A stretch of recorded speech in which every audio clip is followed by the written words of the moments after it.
মিরপুরের শেরেবাংলায় সকাল থেকেই রৌদ্রের উত্তাপ ছিল আগের ম্যাচের দ্বিগুণ। সেখানে নাহিদ রানার এক একটি ডেলিভারিতে ছিল বারুদের গন্ধ। প্রথম ম্যাচে যারা নাহিদের লাইন লেংথ নিয়ে প্রশ্ন তুলেছিলেন, আজ তাদের সবার মুখ বন্ধ করে দিলেন নিজের পারফরমেন্স দিয়ে। 140 কিলোমিটার গতির উপর নিয়মিত বল করে নিউজিল্যান্ডের ব্যাটারদের শুধু ভরকে দেওয়াই নয়, বরং ক্রিজে টিকে থাকায় দুঃসাধ্য করে তুলেছিলেন নাহিদ।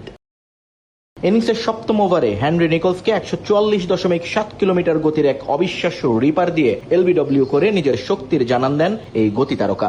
এরপর নবম ওভারে উইল ইয়াং এর বিপক্ষে 146.8 কিলোমিটার গতির এক স্কর্চিং বাউন্সারে কিউই শিবির যেন নড়ে চড়ে বসে।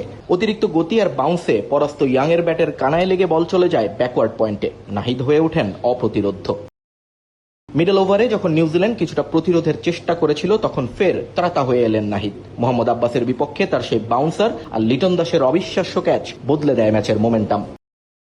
শেষের দিকে ডিন ফক্সক্রাফট কিংবা একেবারে টেলেন্ডার লিনক্স নাহিদের গতির সামনে কেউই টিকতে পারেননি। ইনিংসের 46তম ওভারে 141.6 কিলোমিটার গতির সেই স্যান্ডশু ক্রাশার ইয়র্কারে যখন লিনক্সের মিডল স্ট্যাম্প ছিটকে গেল, তখন গ্যালারিতে গর্জন ওঠে নাহিদের নামে।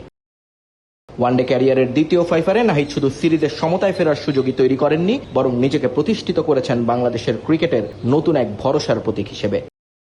প্রথম ম্যাচের ব্যর্থতার গ্লানি মুছে কিউইদের গুড়িয়ে দিয়ে নাহিদ রানা প্রমাণ করেছেন মিরপুরের এই উইকেটে কেবল স্পিনাররা নয়, গতির ঝড় তুলেও জাদু দেখানো সম্ভব।